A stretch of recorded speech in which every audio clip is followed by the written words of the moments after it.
Okay, I think we might just get started. It's fabulous to have you all here. My name is Michelle Ryan. I'm the Director of the Global Institute for Women's Leadership here at ANU. We've got a three-pronged attack at the Global Institute for Women's Leadership. We call ourselves Dual. So when it comes to gender equality, we do research, world-leading research, and a few of our researchers are here in the audience as well. We translate that research into policy, and we also do advocacy, such as the events that we've got here today. So I'm not going to speak too much. I'd just like to start with a welcome to country and a quick introduction of our panel, and then I will pass over. But I'd like to begin this event by acknowledging the traditional custodians of this land on which we meet today, which is the Ngunnawal and the Ngambri people, and I'd like to pay my respects to their elders past and present. I'd also like to extend that respect to any Aboriginal and Torres Strait Islanders here in the room today. I'd also like to acknowledge that this land was never ceded, and it always was and always will be Aboriginal land. So, without further ado, I would like to introduce our facilitator today and welcome Georgie Dent. She will be facilitating the questions, getting us going. Georgie is a writer, a commentator, a mother of three, and she's a passionate advocate for women and for families. She's a former lawyer, a contributing editor at Women's Agenda, and she's a best-selling author of Breaking Badly, a memoir that was published in 2019. After a year of serving on the board at the Parenthood, Georgie took on the role of Executive Director in July. Welcome, Georgie.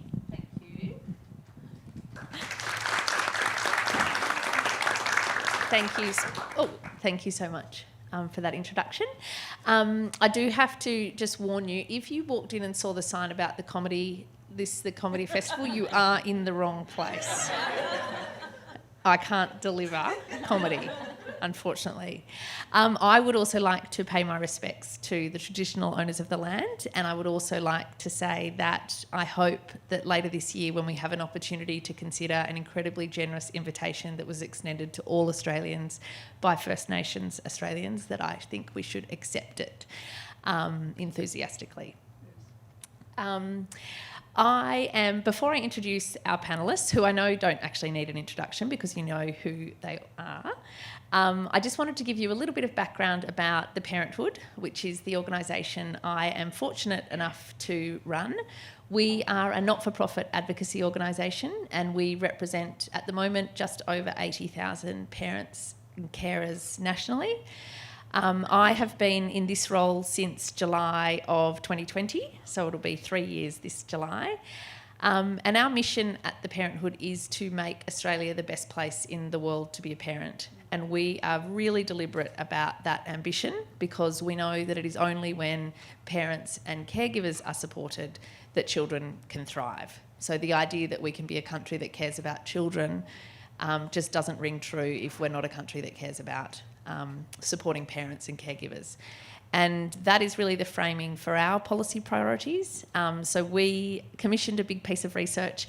Actually, Alicia is here, who actually worked on the big piece of research at Equity Economics, looking at if we wanted to be able to credibly say we want to make Australia the best place in the world to be a parent, what are the policies that we need and what are the sort of practices and supports that make a difference. And that piece of research sort of gave us a blueprint for what changes we need to pursue to make Australia a much better place in the world to be a parent. And notwithstanding the fact that almost every policy impacts parents and caregivers in some ways, in a really specific sense, we know that having a high standard of health care is absolutely critical. But apart from that, we need adequate and equitable paid parental leave that supports both parents, where there are two parents, to engage as carers in that first year. We need access to high quality, completely affordable early childhood education and care that is delivered by a properly paid and supported workforce. And parents and carers need access to workplaces that value caring and have family-friendly employment practices. So that is a really short wish list that I'm currently working on. And that's why I'm really thrilled to have the opportunity to facilitate a conversation like this, because talking about how parents juggle their caring responsibilities with their paid work is something that I'm really passionate about. And I know that we can do a much better job, because the reality is that for lots of parents and carers, it is incredibly difficult to juggle caring responsibilities with paid work. Just today there was some new research out of Melbourne University showing the extent to which dads who share the caregiving role are facing discrimination in their workplaces, and the experience that men are having is mirroring the experience that mums have been having in a workplace. And while that is not a good news story, I think the one positive out of that is it makes it really clear that the issue is with the caregiving responsibility and workplaces not accommodating that. It's not an issue, which we've known for a long time, about mums making poor decisions about how they manage their time. You know, this is a systemic issue, and the fact that men are facing the same barriers that women do when they are engaging in caregiving, I think just solidifies the case for action and sort of exposing that reality. So that is, you've probably heard more from me than you needed to, and as I said, no comedy. But I'm going to introduce our panellists and then get into a conversation about the specific juggle, and I think it is fair to say it's a unique juggle of managing parenting and family responsibilities with a public political life. So on the panel tonight we have got Andrew Leigh, who is the Assistant Minister for Competition and Charities, who is a father of three, ACT based. We've got Sally Sitou, who is the member for Reid in Sydney. She is a new MP. And then we've got Elizabeth Lee, who is the leader of the Liberal Party in the ACT. Elizabeth has promised me that she won't be going into Labor tonight. I don't know if I promised, but I said I'd try. No, she did. But if we do have any medical people here, it would be really useful. I know, I did ask. Elizabeth is due in 3 weeks, and it is her second child. My second child came 3 weeks early, so I'm on alert. Now, Elizabeth, I'm going to ask you the first question, because my understanding is you are about to go on maternity leave, and I think that makes you the first ever leader of a political party in Australia to go on leave. Is that correct? Yeah, it's funny because I had someone raise that with me only a couple of weeks ago, and I sort of was like, oh, is it? I'm not sure. I hadn't given it much thought. But the closest I think my office was able to find was Rebecca White, Tasmanian Labor leader, who was very heavily pregnant in the lead up to the election. And I was actually in Tasmania for their last election. And but my understanding was that she stepped down from the leadership after the election loss in Tasmania. So she technically wasn't on mat leave as leader, but that's pretty close. I mean, she was, on the campaign trail 8 months pregnant. That's pretty close. So that's the closest. But yeah, so might be technically the first, but I'm sure that there have been several blokes, but this is where you start to see the difference, isn't it? That you can't tell when they go on any parental leave. I think I was talking to Natalie earlier about maybe Dom Perrottet went on 2 weeks parental leave recently, but certainly not that, longer maternity leave. No, I mean, but even that, him taking those 2 weeks and being visible about it was actually sort of progress in a way. I mean, we've got a long way to go in terms of what we expect. But I'm interested to know, did you face or feel any pressure being in a leadership position about needing to step down or wanting to step down, or talk us through how you have sort of juggled that? Yeah, it's an interesting one, and I have to say that from my colleagues, certainly no, there was no issues whatsoever. There was not even a question about it. And I told my, colleagues from other parties as well, and there was no issues in that regard either. So we have in our standing orders in our parliament 18 weeks of maternity leave, which is just part of our standing orders. But prior to that, it was sort of done on a seek advice basis, seek a bit of permission, seek leave, and get a pair. So it was not a given. Not that I could imagine anyone would ever oppose it, but it wasn't actually a given. But that changed last term. And I think when I went on mat leave with my first daughter, who was born in June 2019, I was the first MLA to actually use that standing order as well. So that was just a given. Mia was 4 weeks early, so I ended up not having given notice, and I remember my staff member getting very panicked when I was in the hospital over the weekend, going, "But we haven't given the Speaker notice." So I said, "It's okay, I'm sure she'll understand." But we have that period now. On saying that, personally, did I have doubts? Of course. One of the first things that I thought about was, how do I do this? And, you know, like any new parent will testify, it's a very special time that you never get back. And that mum guilt really started to set in. And so I did question myself internally about, do I try and stick this out, come back in, you know, sort of 4, 5, 6 weeks, or do I need to actually go, you know what, I need to prioritise my family? And I think that if I had even an iota of doubt from my colleagues, that may have sort of steamrolled. But because I had so much support, it just didn't seem to be even a question. Sally, we know that. Well, I'm interested to ask you. You are new into federal politics, and you were also a parent. How did you sort of approach? How did being a parent influence, if at all, your decision to run and sort of make this decision? I don't think I would have run had I not been a parent.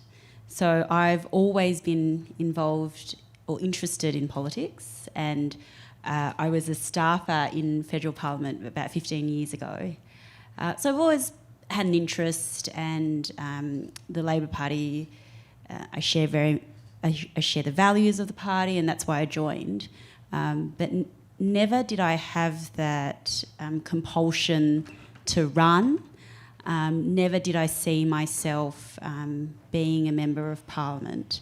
But it wasn't until I had my child that I realised that there are certain things that I want to make sure he has in his life, and that I need to be part of pushing for those things. So the two things that really drove me was to support education in all its forms. So, Georgie, I follow your work very closely, because for me, I think our concept of education really ought to start from birth and progress right through to university.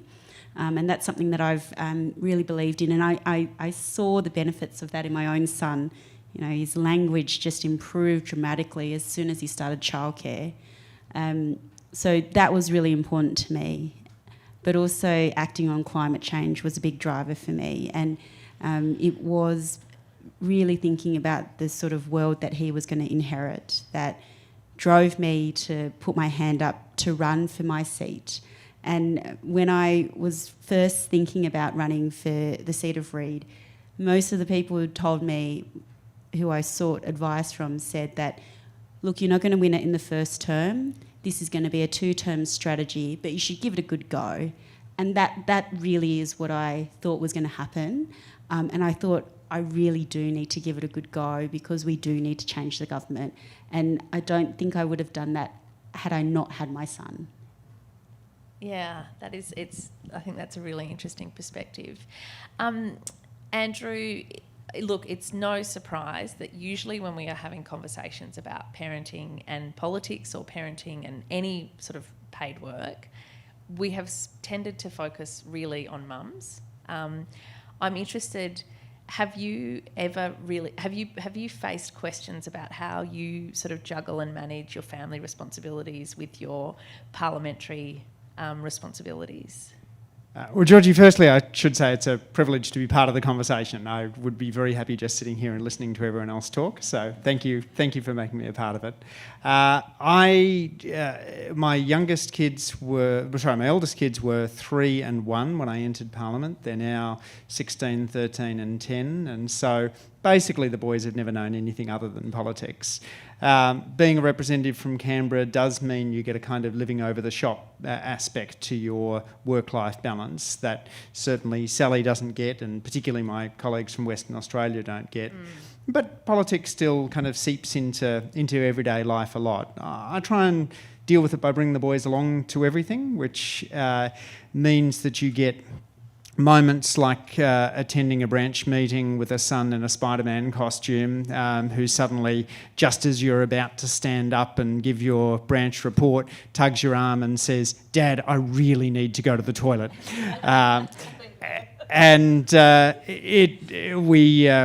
We had a family photo in 2016 where my eldest son, unbeknownst to us, younger son, three, decided that he would wander off to the side and sit looking grumpily on a little pot.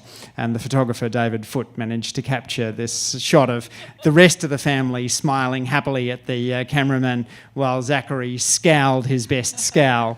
And when I saw the photo, I thought, oh, that's kind of cute, but I don't think we'd put it out. And it was my wife Gwyneth who said, no, it's probably worth putting out because people don't want to see this super polished image. Everyone else quite likes the idea that our family is going through the same juggles with work and family as they are. Yeah, I think the scowl is, certainly in our house, our youngest daughter has mastered the scowl in a way no one else has, and so I can relate to that dynamic. I'm interested, we have obviously seen, I'm thinking at the moment of Kelly O'Dwyer. We have seen a number of politicians step down from their positions at different moments and really have cited their family responsibility as the reason for that. Is that something that you can sort of see and understand in federal parliament? And do you think that there's work being done that can change that equation? Absolutely. One of the problems with I'm stepping down to spend more time with my family is that in some cases it is just an excuse, but in many cases it is absolutely real. And I know friends who have just been delighted by wrapping up a parliamentary career earlier than many in the outside world would have expected and getting to then have that extra time with family. The line goes, if you're a marginal seat holder or a minister, then you've lost Saturday. If you're a cabinet minister, you've lost Sunday.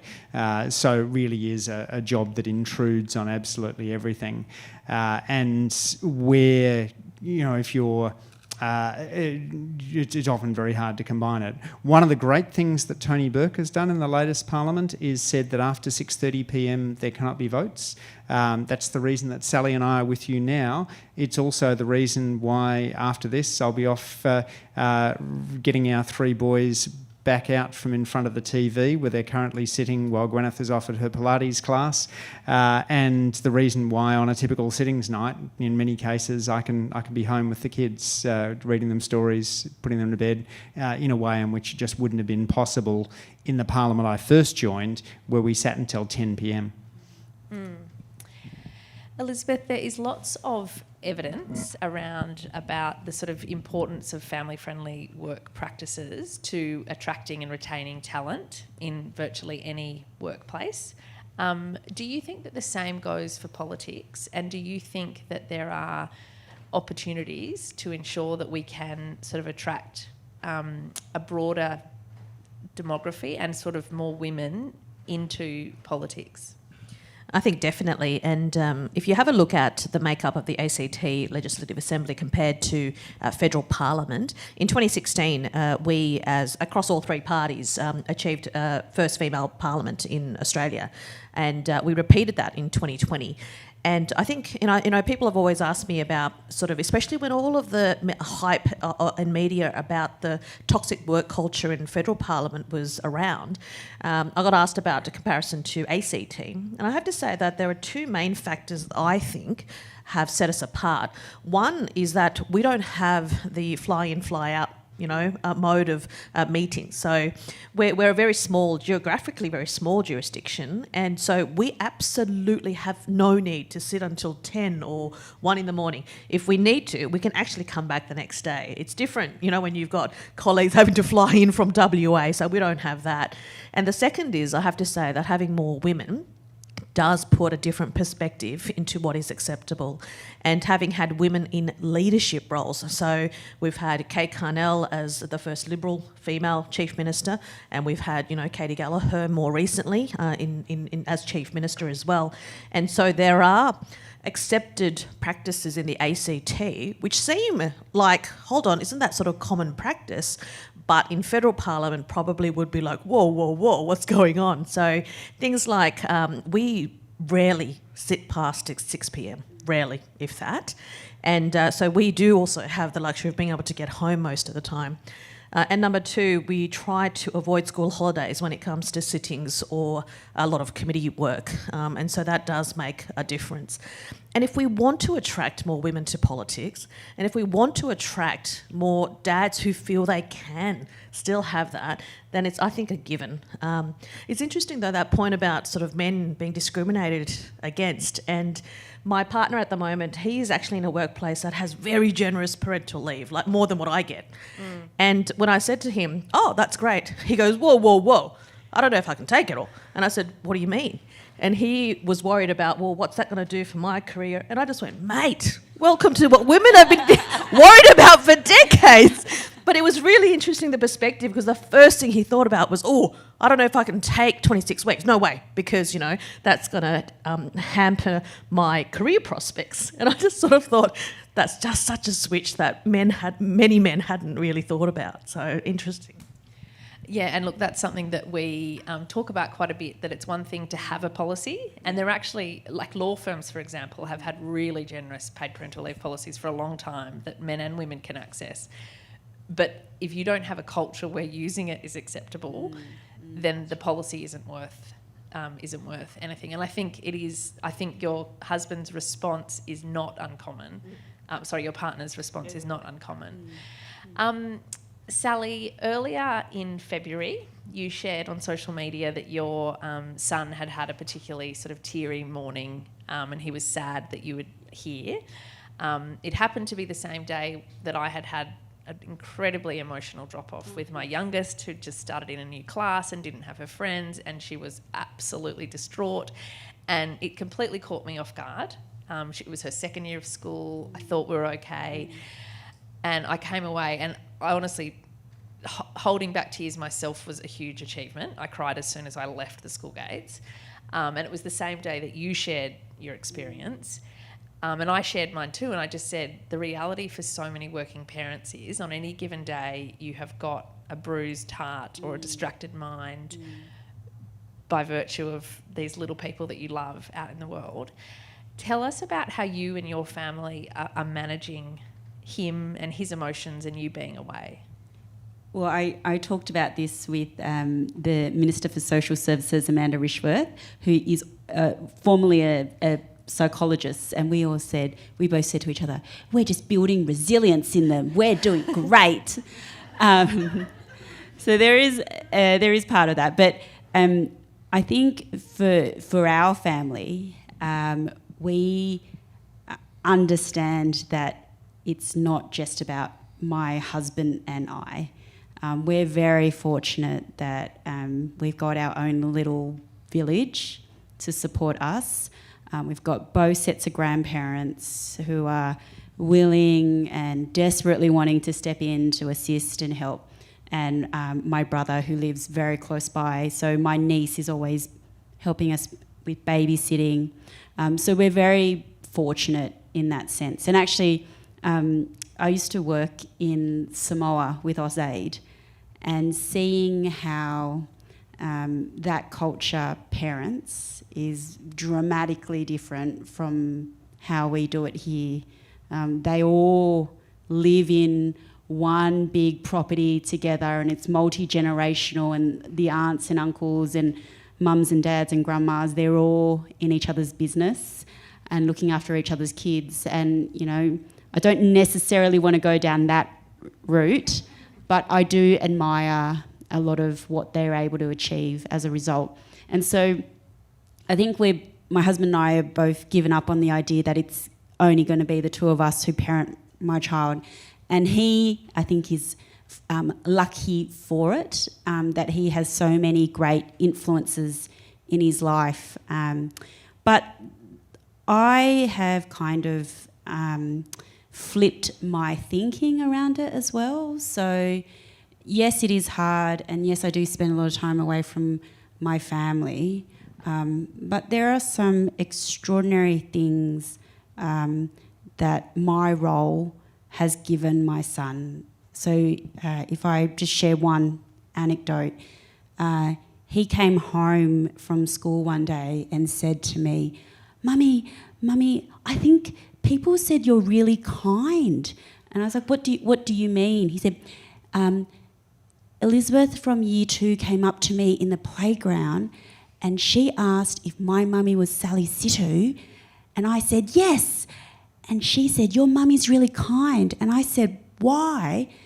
And she said, because she's always trying to help people.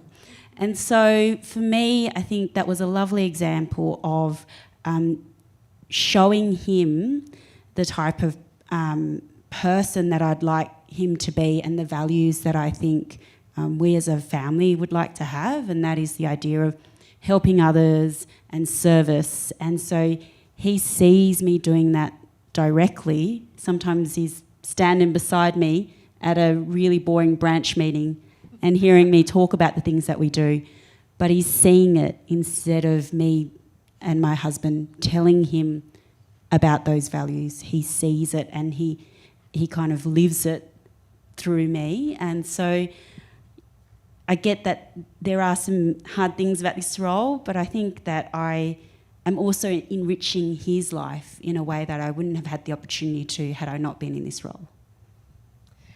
Yeah, I think that's an amazing sort of perspective. It's not a zero-sum game at all. I am really conscious of the fact that as men and women, we are sort of culturally indoctrinated about our role, and we do. I know that one of the things, if I ever want my husband to roll his eyes at me, I will tell him all the things I'm feeling guilty about on any particular day about our children.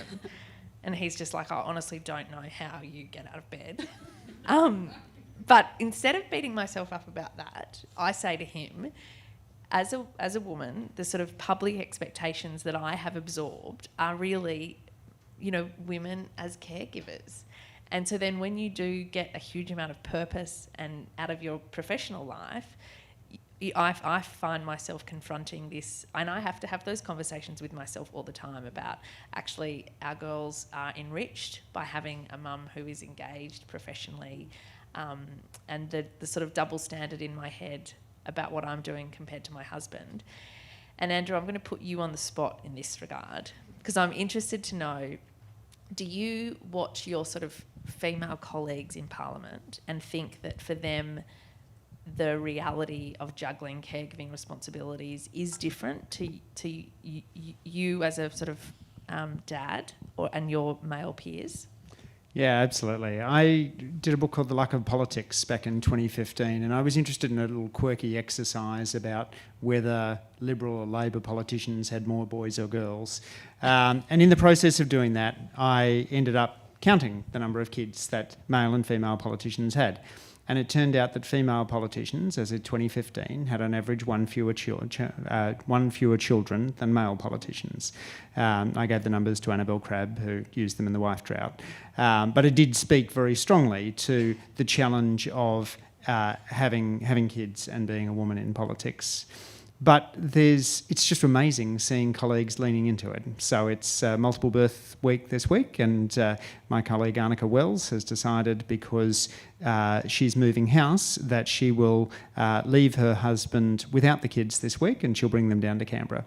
So she came down with her twins, and she brought one of the twins along to a caucus committee meeting at noon today. So her son was happily bubbling around. And then she did an interview in the courtyard with Greg Jennett. And she said the thing that struck her was she told the ABC beforehand that she was going to bring her twins along, and they brought along a play blanket and some toys and a packet of biscuits. And she was impressed not only that they said yes, but that they leaned into the event. Annika's brought her, when the twins were much younger, she brought the pram into Parliament for a division.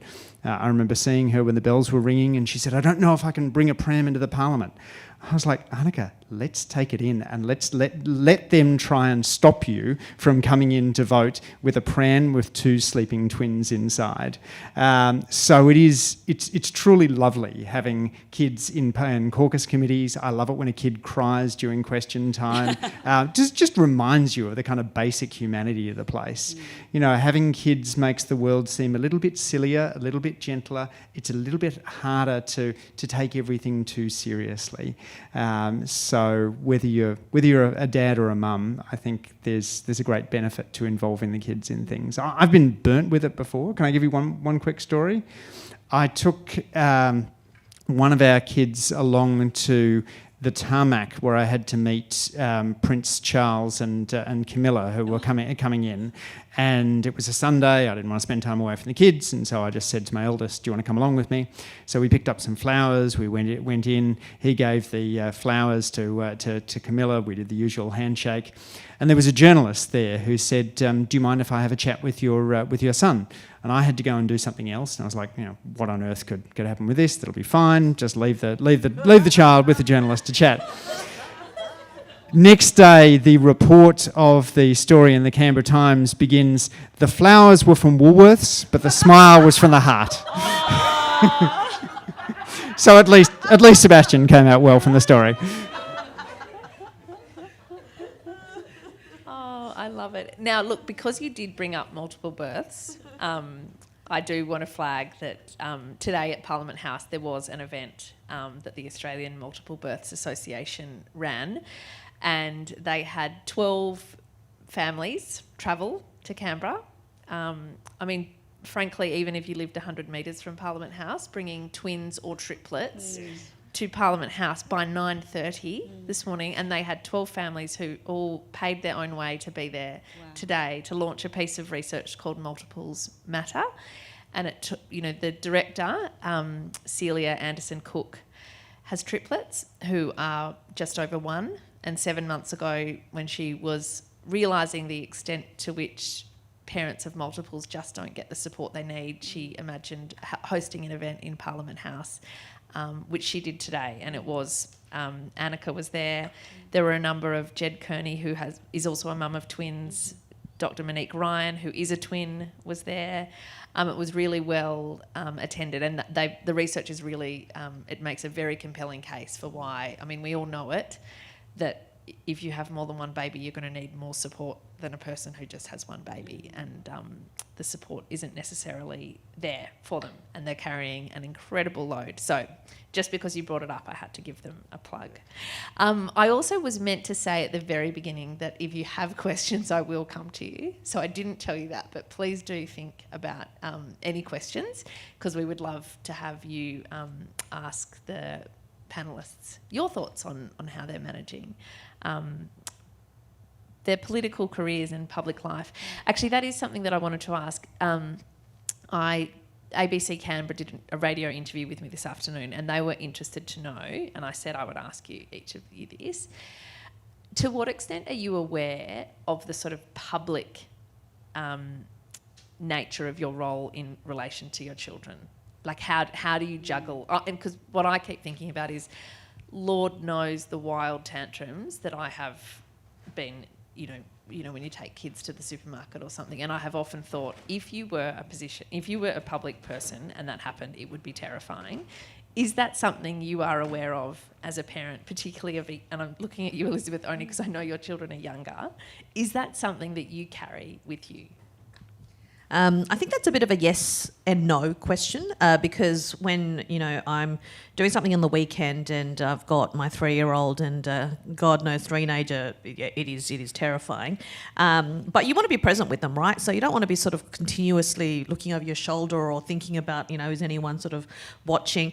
But God, I mean, the same could be said for you got to be careful that going down to the shops with stretchy pants and no makeup on, or heaven forbid, picking something out of your teeth in the car and someone sees you, just stuff like that. So I think that there is in the back of your mind, but certainly I don't let that rule my life, if you know what I mean. So one part of me is like, when I'm with my daughter, I just want to be mum, to her. Like, to my daughter, I'm just mum, right? It's not. I mean, you know, she'll definitely, when someone says something, she'll say it's Elizabeth Leigh. she knows that much, but that's it. I'm just mum. So you know, I just have to be careful because at the moment she's learning body parts and knowing how to make comments about body parts. So just got to be careful that she doesn't sort of talk about penises and vaginas out in public. But at the same time, I don't want to discourage her from, you know, using the correct anatomical terms. So, but I think that anyone who's had children understands. Like, I think that most people are not going to turn around and go, oh God, you know, Elizabeth's daughter like lost it and had a tantrum in the supermarket. I think they'll get that. So I'm not too worried about it, but it's sort of something in the back of my mind. Yeah. I'm glad you're in the position you are, because I feel like there are some people that it might be too hard, but maybe I'm just a weird person. But I think that's probably the right approach to take. What about you, Sally? Well, I think potentially because my son is out of his big tantrum phases, because we did have some real moments, and then also when he was toilet training as well. So thankfully I kind of got into this after those two awful periods, but we've actually had very positive experiences. So I'll give you two examples. So there was one night I was out with the family and we were at Korean barbecue, and Korean barbecue can be quite a messy affair. You're dipping in the sauces, and I heard someone call my name from the table over, and I looked over and it was an Asian woman, and I didn't recognise her, and she said, "You don't know who I am, but I just wanted to say I'm so proud of you. You give," and then she points at her daughter, she says, "You give her someone to look up to," and I was like, oh, that was really lovely. And then my son asked me about it. "Mummy, do you know that lady? Why do you..." And then I had to explain to him it's because, you know, she thinks it's really great that Mummy ran. And so he kind of had that really positive experience. And then we had another moment where I was out at a St. Patrick's Day fete, and I was with him, and he was being a little bit difficult, like refused to sit in his own seat, had to sit on my lap, and so we were trying to eat, and I was like awkwardly bending around him, and this older gentleman came and tapped me on the shoulder, and I was thinking to myself, oh, he wants us to move, or we're making too much noise, and he actually said to me, "I read your tweet," and I was like, I was astounded, but he said, "I read your tweet, and I think it's great that you're here with your son, spending time together. Good on you. I won't take up too much of your time together, but I just wanted to let you know that." And I thought that was really lovely. Yeah. Yeah, there are some good humans out there, aren't there? Even on Twitter, there are good humans. Yeah. Yes. Even on Twitter, it is true. Actually, there's a few people in this room that I've only known because of Twitter. It does actually connect you to some great people. Now, does anybody in the audience have a question for any of our panellists? And I'll be really disappointed if someone doesn't put their hand up. One here, and then Kim. Thank you. To what extent do you think it's about personal action and standing up and saying, I need to take this time, or I need these changes? And to what extent do you think it's about banding together and making change as a collective?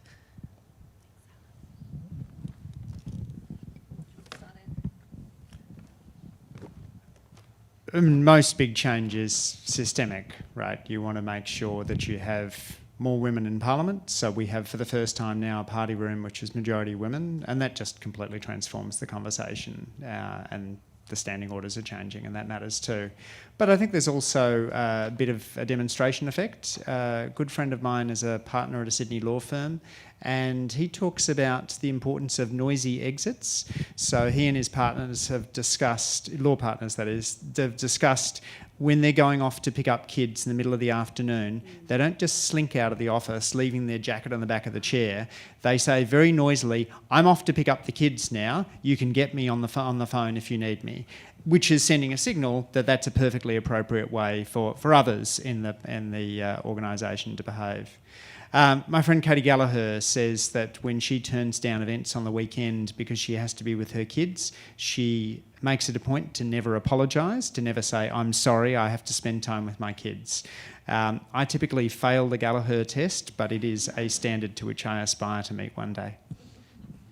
I think it's a bit of both, because as Andrew said, the systemic changes do need to come as a collective, but it also takes leadership as well. And the people who are privileged but also have the burden of going first, and being the first of anything, no matter what it is hard because there is no pathway set for you. But I also see it as an opportunity because there is no set stereotype or expectation, and you can sort of trudge that path yourself, and I think that's really important as well. And but it takes a lot of guts. I mean, it's really difficult sort of being the one that stands up and goes, "Actually, I'm going to do this," when you've spent your entire adult professional life thinking that there's a certain expectation of how you should behave as a professional.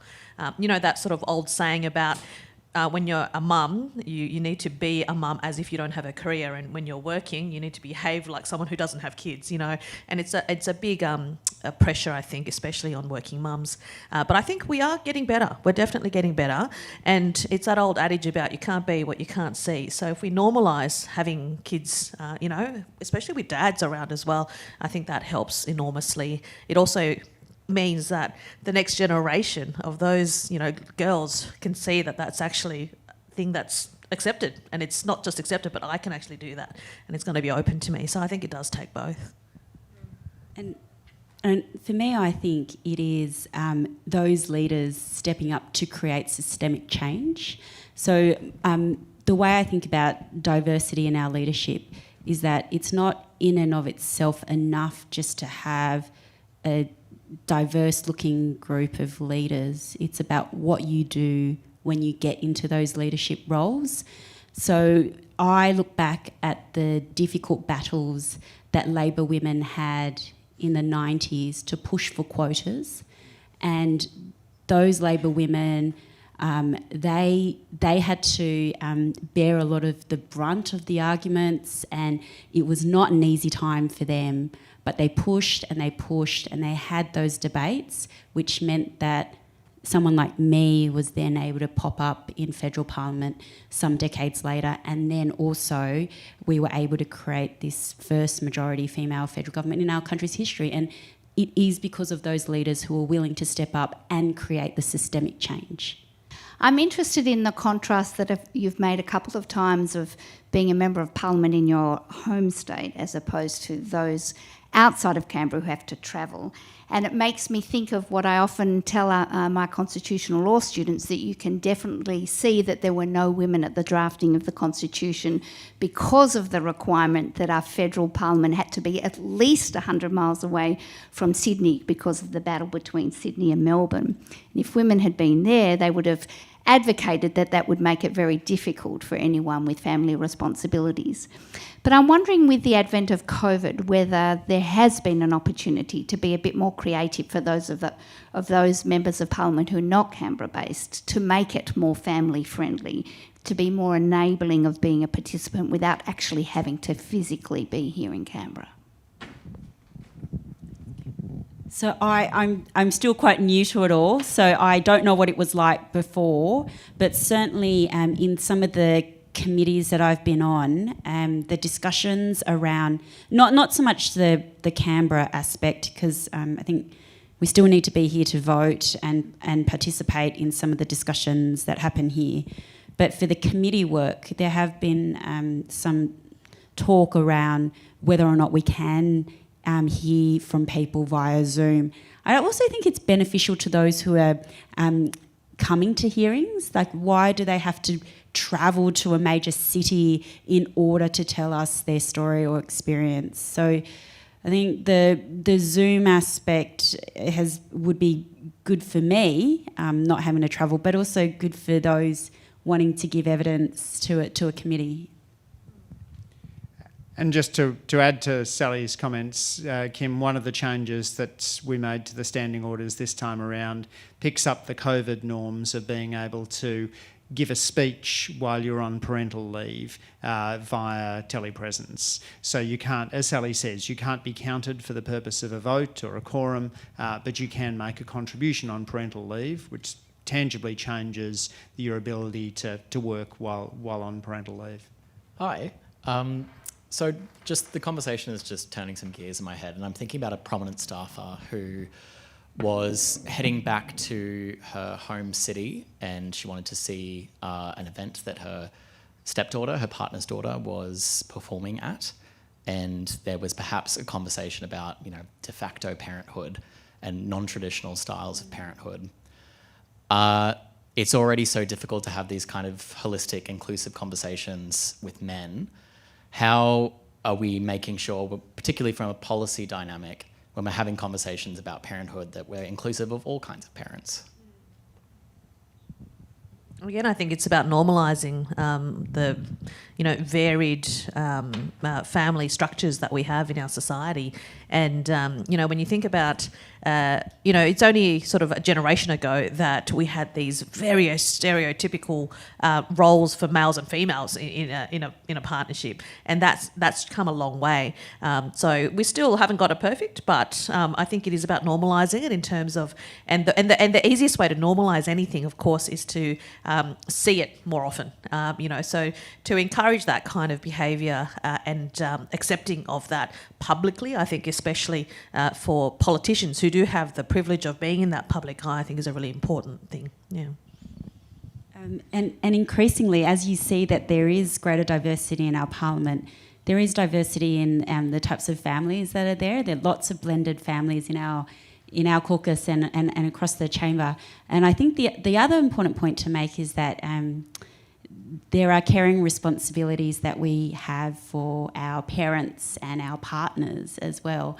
And I think that the greater acceptance of parental care responsibilities has also made those other caring responsibilities more acceptable as well. So we will often have colleagues who will step away and say, they're a grandparent and they're helping their child look with the grandchildren, or they're looking after their own parents. And I think that whole conversation is much more present and accepted now, because it's largely been driven by the parental care responsibilities. I would just say that in any context, if you don't intentionally include, you will unintentionally exclude. And I think that, at the Parenthood, we're really conscious of being intentionally inclusive and recognising that parents and carers come in all shapes and sizes. And I would say, one change, and this should not be a dramatic shift, because single mothers, for example, are very common. That is not a sort of niche. But because we do have a Prime Minister who was raised by a single mother, we have seen that he has really intentionally included the voices of single mothers at a number of sort of key forums, whether it was the Jobs and Skills Summit, at the Early Years Summit, on the Women's Economic Equality Task Force. They're really being intentionally included, and there needs to be investment to follow that. But I think, that in itself is something that it's really important to be intentionally inclusive. Hello, thank you so much for your discussion so far. It's been really, really good. My question has to do with childcare. Sally, you mentioned earlier how much you saw it benefit your own child. And I'm just wondering how we increase that access to more people, in particular people who might be on a lower income or on a single income basis, just to make sure that we're including everyone in that benefit, I guess. Well, I'm going to do a big spruik for our more affordable childcare policy. I think that's a critical piece to it. providing a greater childcare subsidy for more families so that they are not having to factor the financial cost of childcare into their decision making as much, so that they do have the choice of how many days that they want to go back to work. But I'm going to veer off the Labor Party script a little bit here. What I would really like to see is greater competition in the childcare sector. I think that unfortunately it has become quite a sector that's been dominated by private providers. My son, in his short time, because we moved around a little bit, he actually went to 3 different childcare centres. One was a not-for-profit, one was a private provider, and one was provided by the local council. And our experience, I mean, they were all great centres and he had a fantastic time and great educators, but the local council-run childcare centre was just amazing. It was the most affordable one by far. So it was $90 a day compared to the private provider, which was $140 a day. And integrated in the local community. He went on excursions to the nursing home, to the library, to the local school. And the childcare workers, the early educators, they had all been there on average like 10, 15 years. Like they loved the centre. I would really like to see more competition in the early education space. And I think that's a little bit outside of what the Labor Party is talking about at the moment. But certainly if we improve affordability, my thinking is that if we increase competition in the space and also pay our early educators more and really value the work that they do. I was just going to say, I won't delve too much into the policy aspect because it is a federal thing, but, in Canberra, I've engaged with a lot of the early childhood educators, and it's interesting because it is the most feminised workforce, in across industries, there's no doubt about it. And when you have a look at history, a lot of the work industry sectors that have been feminised were always lowly paid. And it's interesting because it wasn't that long ago that chefs or cooks or whatever were more dominated by females.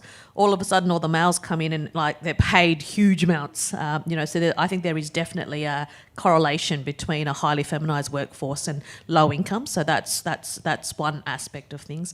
The second is, of course, making sure that we value the work that the early childhood educators do. And Mia's been going to the same childcare early education centre since she was about 7-8 months, and I certainly agree with Sally that, in terms of what she learns there, it's very interesting because sometimes I go, oh, that's new, okay, but I can tell what she's learning there. But also don't underestimate the value of education that young children get from all around them. And I don't know, perhaps this is more cultural, but Sally referred to it as well, but that it takes a village, and I think there is certainly a lot of value that I place in Mia spending time with my parents. And on Sundays, my partner tells me I'm being a tiger mum, but I do send her to Korean language school because it's really important for me that she learns the Korean language, and I know that I can't give her the consistency with language education as much as I try as a qualified professional.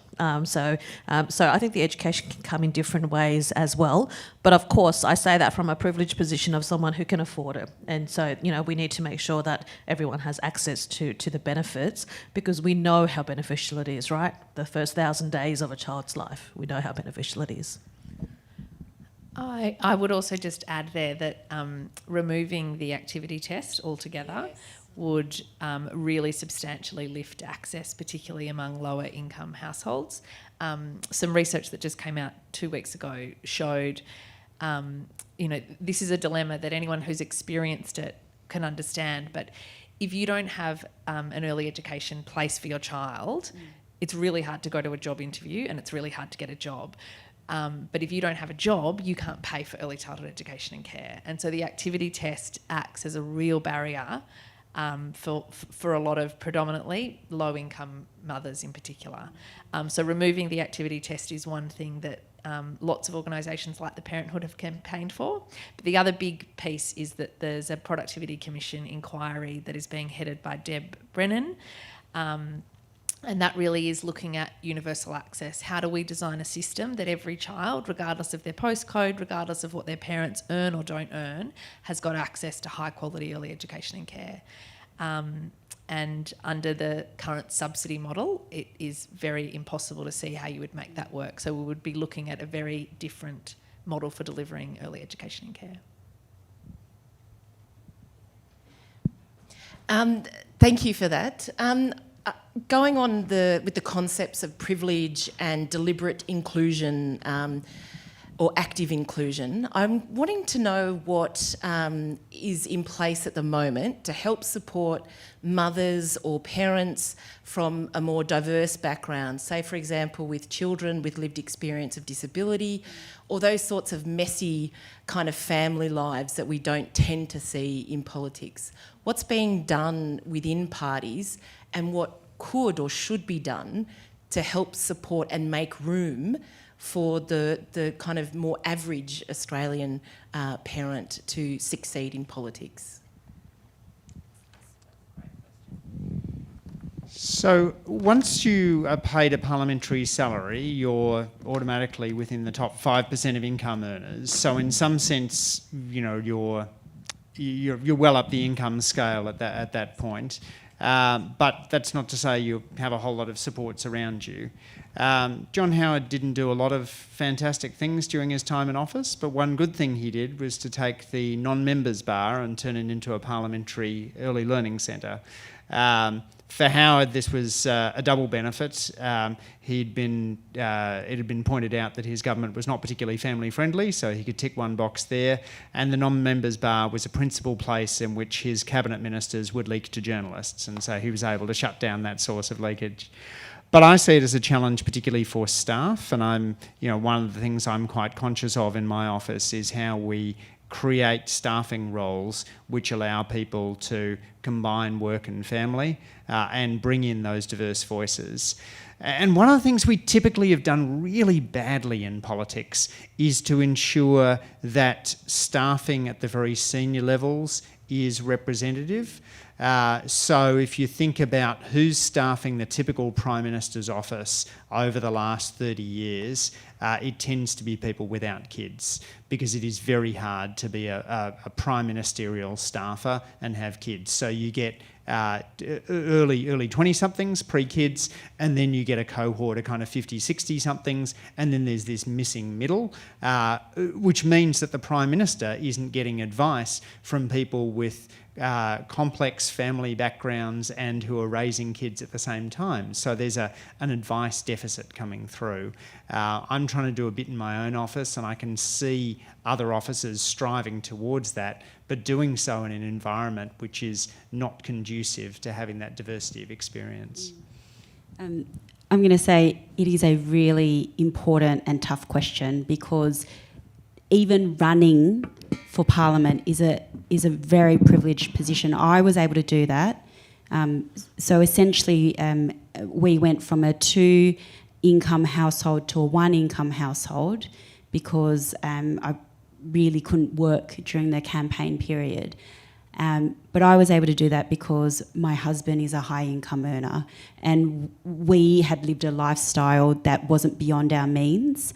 And so it meant that without my income for it was around 8 months, we were able to do it.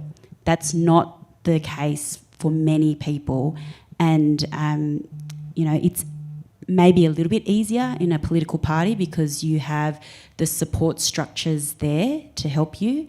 But if you look at the independents, the type of people who were able to run, they were, all credit to them. They did an amazing job, but you also had to be able to financially support yourself, try to find funding for your campaign, and all of that means that it does exclude a lot of people. I don't know the answer to your question, and I think it's something that we need to do better at, because members of Parliament ought to be representative of the community. I think we've done a good job when it comes to gender. I think we're getting better when it comes to cultural diversity. But the other lived experiences that you've talked about, I don't necessarily think we're there yet. So it's a live question, and I think we as a society, certainly in political parties, is something that we need to examine and get much better at. I think we're certainly not there yet, but in Australia we're so much more accessible in terms of political aspirations than some other countries around the world, and I think we accept that. It was funny because I was reflecting as both Andrew and Sally were talking about generation, and the reason I say that is because I acknowledge that I'm in a very privileged position, but I grew up with migrant parents. My parents still live in Blacktown in Western Sydney. Their combined income, and Dad's 72, he's still working full time in a very physical job, and their combined income is about a third of what I earn. They sacrificed so much so that I could have the opportunities that I have. And for me, as I was growing up, it wasn't about, I better go and get a part-time job and pay them back for all the stuff they did. For me, my biggest repayment to my parents is to succeed, because they sacrificed so much that my sisters and I could succeed. And so it got me thinking about the whole generation thing. So there's no way that my parents, and the only thing that sets us apart, because they worked hard, they've got the intellectual capacity, the only thing that sets us apart is that I had the opportunity to receive a much higher education here in Australia. That's the only thing that sets us apart. But there is no way that they could have ever even fathomed going into politics in Australia. That just wouldn't have been a reality for them. And certainly for me, growing up as a 7-year-old in Western Sydney, that wasn't a reality either. Back when I first moved to Australia and saw Bob Hawke, who was the Prime Minister at the time, yelling, across the room at some of his, well, they're all middle-aged white men at that stage. It was 86. It was all middle-aged men. There's no way that a 7-year-old Asian girl, growing up in Western Sydney could have even fathomed that. But, it's less than a generation later, and I'm the first Asian Australian leader of a major political party. It's astounding, but it's all thanks to a lot of the sacrifices that the previous generation have made. That doesn't resolve the problem of that, but I guess I've brought with me, despite my adulthood being fairly privileged, a lifetime of growing up in a childhood where I've seen all of that. And I tell you, my biggest fear as a politician is getting out of touch. I think that's the biggest fear for most politicians. But if I need a dose of reality, I just go home and visit mum and dad, right? They still live in the same house in Blacktown. They're the kind of people who literally will, go to Aldi, Woolworths and Coles and go, all right, the coriander's 89 cents here, let's get it here. They're still in that category. My dad, he still buys the bulk toilet paper and divides it up between my sisters and I because he goes, it's cheaper. And I'm like, okay, we can buy our own toilet paper. And then he has this whole, but you don't want to lug it upstairs and I'll bring it in. So it's that kind of reality that I think is hard to escape, despite the fact that I have a great income now, and I can certainly provide for my family. But it's those lived experiences I think are pretty important as well. Oh, thank you so much to the three of you. I have been told we've got a call time. I'm sorry that I know there was one question we didn't get to. But I have found the conversation really fascinating and uplifting, while also, sobering when, the challenge ahead is immense. It's not an easy juggle. But it's one I think it's critically important that we get right. And I'm really grateful to ANU for putting on creating this forum for this conversation. Thank you all so much for coming here tonight. I hope that you have found the conversation as interesting as I have. Thank you.